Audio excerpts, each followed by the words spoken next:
Bom, meu nome é Felipe, eu vou falar sobre o nosso trabalho que foi referente à análise de comentários do YouTube utilizando o Couchbase, que é uma abordagem não SQL, né, para armazenamento e consulta de dados. Foi feito com o Danilo, eu, o Felipe e o Iô.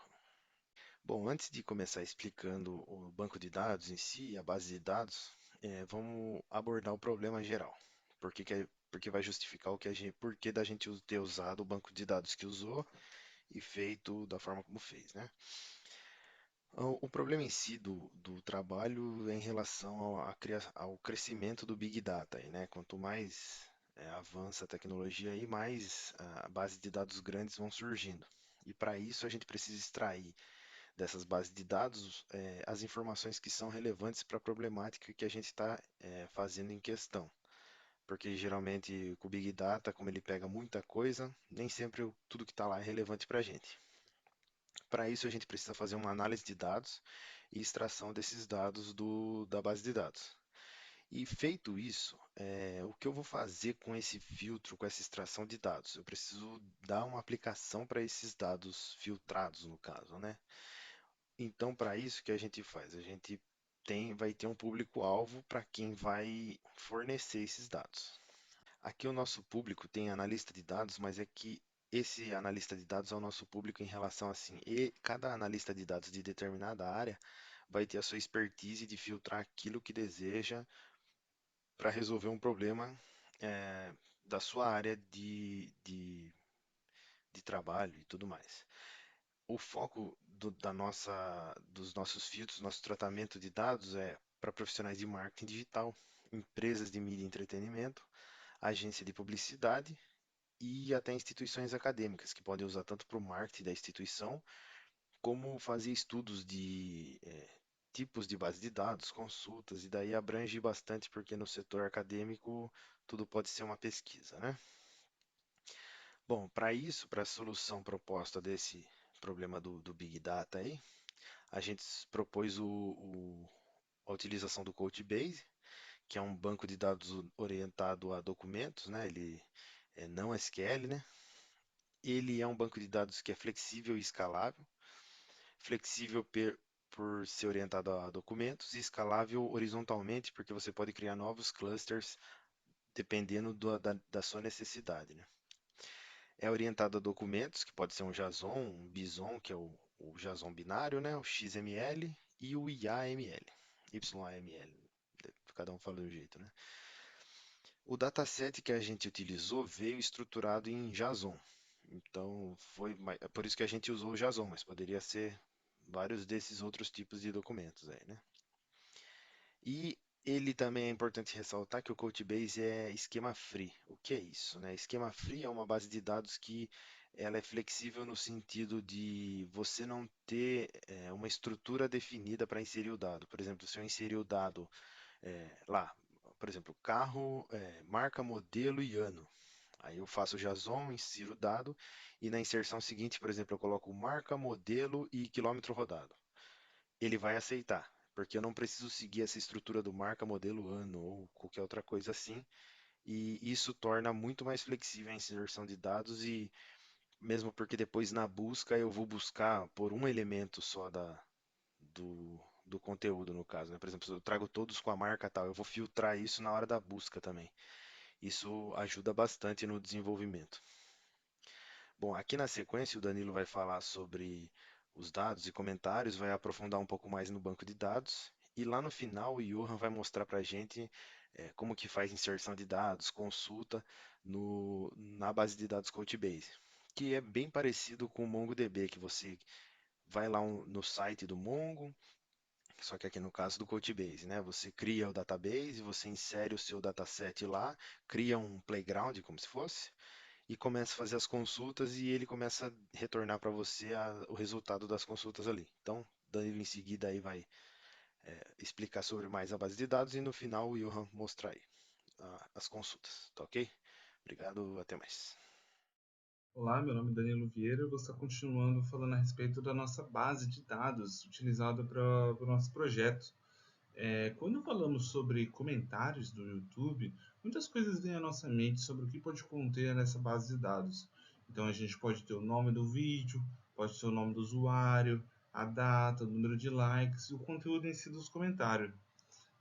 Mas não se limita apenas a isso.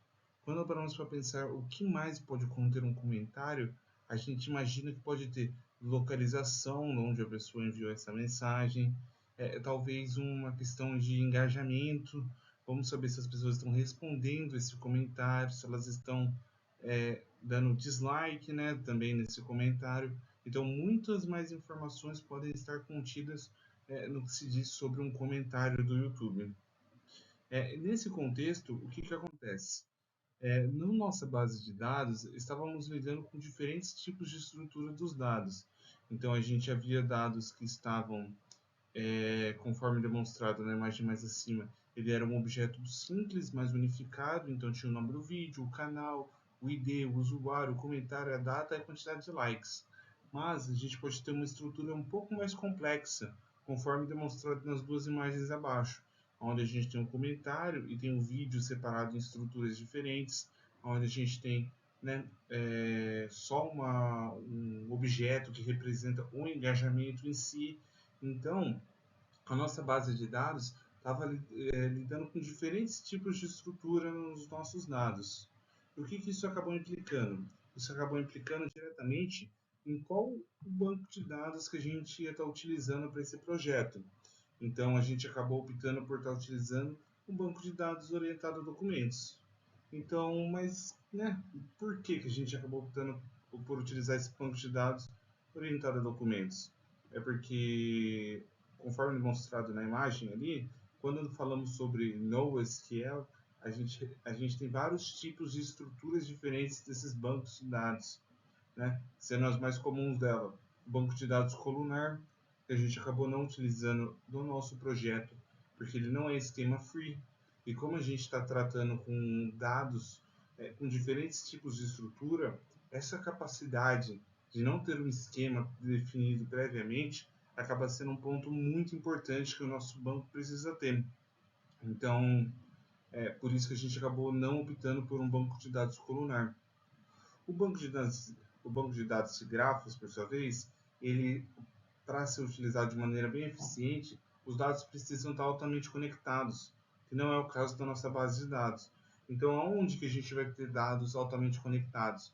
Quando a gente vai falando sobre um LinkedIn, talvez, onde a gente consiga estar acessando de uma pessoa até a outra, ele marca qual o seu grau de relação, então a gente consegue fazer essa conexão entre os dados. Então, num cenário desse sentido de mais relacionado com redes sociais, um banco de dados de grafos faria mais sentido, que não é o nosso caso. E o chave-valor é muito menos que a gente poderia estar utilizando. Por quê? Porque no chave-valor, ele vai estar, né? A gente vai ter uma chave, essa chave vai se relacionar com o seu valor. Então, ele não vai indexar os campos internos do nosso objeto na hora que a gente for fazer as nossas consultas. O que isso significa? É que, tipo assim, a gente vai ter um objeto complexo e a gente vai querer filtrar por uma propriedade que tem dentro desse JSON, dentro desse objeto. Num banco de dados de chave-valor, isso não acaba ocorrendo de maneira eficiente, porque a gente acaba fazendo uma busca mais otimizada através da chave. E quando a gente for buscar pelo valor, que é o que de fato nos interessa, então eu vou querer saber, eu quero todos que têm mais de 5.000 likes. Então a gente vai estar buscando uma propriedade que está dentro do valor. Então está dentro do nosso objeto complexo. E nesse caso o chave-valor não ia acabar sendo muito eficiente no momento das nossas consultas.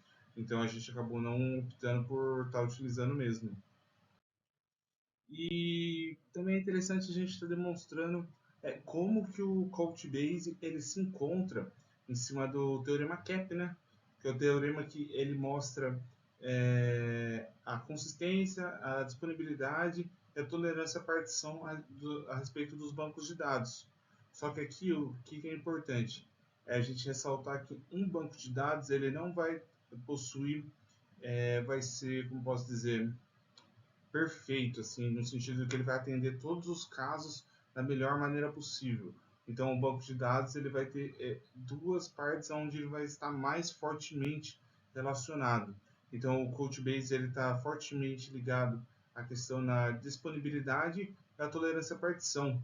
Então, a disponibilidade, caso acaba tendo algum problema, alguma falha em algum dos nossos nós, e a tolerância à partição, para caso que dê um problema relacionado com a internet, com conexão. Então, o banco de dados Coachbase acaba se lidando melhor nesses aspectos.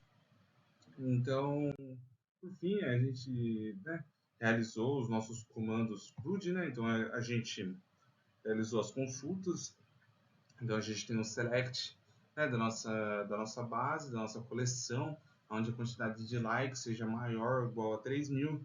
A gente tem um select já com agregação, então a gente consegue fazer uma contagem total de comentários, qual a média de likes que a gente tem em cada um dos comentários, um somatório dos likes. Então a gente tem todos os likes, uma soma total deles. Então a gente consegue fazer esse agrupamento também utilizando o nosso banco de dados Codebase. Também tem exemplos de delete, então a gente faz um delete da nossa base, filtrando por um canal, então a gente consegue utilizar o filtro perfeitamente, a gente consegue utilizar um where, passando uma propriedade chamada channel name, que é o nome do canal, e passando um parâmetro, e conseguimos adicionar mais parâmetros para essa consulta. Então, onde a quantidade de likes seja menor do que a média de likes desse canal. Então, né, o canal ele vai ter uma quantidade de comentários, esses comentários vão ter uma média de likes. Caso o comentário possua menos like que a média, ele é deletado. E a gente também tem um exemplo de um insert. Então a gente consegue estar fazendo um insert diretamente da nossa base. Lembrando que como ele é free schema, a gente consegue estar incluindo novas propriedades, incluindo os novos campos. Então a gente tem esse insert na nossa base YouTube, passando os campos, as propriedades. Então lá no fim a gente conseguiu colocar um novo atributo chamado comentário infantil, setando ele como true. E na sequência, logo à direita, a gente consegue dar um update na nossa base de dados, tornando todos que têm um comentário infantil como falso, na verdade, desculpa, tornando todos que têm o comentário infantil como verdadeiro, tornem-se falsos. Pessoal, boa noite. Meu nome é Johan e eu vou demonstrar para vocês o nosso projeto funcionando aqui no Codebase. Então, nós separamos aqui algumas queries para fazer no nosso banco de dados e eu vou fazer uma a uma com vocês. A primeira é essa daqui, qual a gente faz uma consulta simples aí, filtrando os vídeos com mais ou igual a 3.000 likes. Aqui o resultado. A segunda, que a gente separou, uma consulta com agregação. Essa daqui é a consulta. Esse daqui é o resultado. A próxima, que nós separamos aqui, é, por exemplo, para a gente chegar no canal com mais comentários. Então essa aqui é a consulta. E esse aqui é o resultado. Então, pessoal, agora eu vou fazer um exemplo de um insert no nosso banco de dados. Esse daqui é o insert. Então ele foi rodado com sucesso.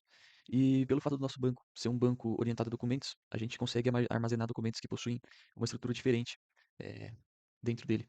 Eu vou copiar aqui e mostrar para vocês um insert que nós fizemos, no qual nós inventamos essa coluna comentário infantil, né?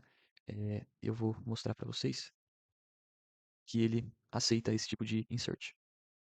Agora, pessoal, um exemplo de um update no nosso banco de dados. Eh, Vamos fazer esse update onde a gente deixa todos os campos comentários infantis como falso no nosso banco de dados. Então ele executou com sucesso. E aqui só para a gente ter um display para ver se realmente foi modificado. Então nós temos dois aqui, dois vídeos. Um é de um teste que a gente tinha feito antes, né? E esse daqui é o que nós acabamos de fazer juntos. Outro update que nós podemos fazer seria esse daqui, que a gente adiciona 100 likes para todos os comentários desse canal que a gente selecionou. Desculpa, não são para todos os comentários, são para todos os comentários que estão abaixo da média do, do próprio canal. Então, foi feito com sucesso o update. Agora, bem parecido com o update que nós fizemos, nós vamos fazer um delete, só que a parte que é parecida é que todos os comentários que estão abaixo da média do próprio canal, nós vamos deletar. Agora, temos esse outro exemplo também. onde a gente deleta os comentários de todos os vídeos que tem menos de 100 likes. E também temos este daqui, que deleta todos os comentários infantis. É isso, pessoal. Obrigado.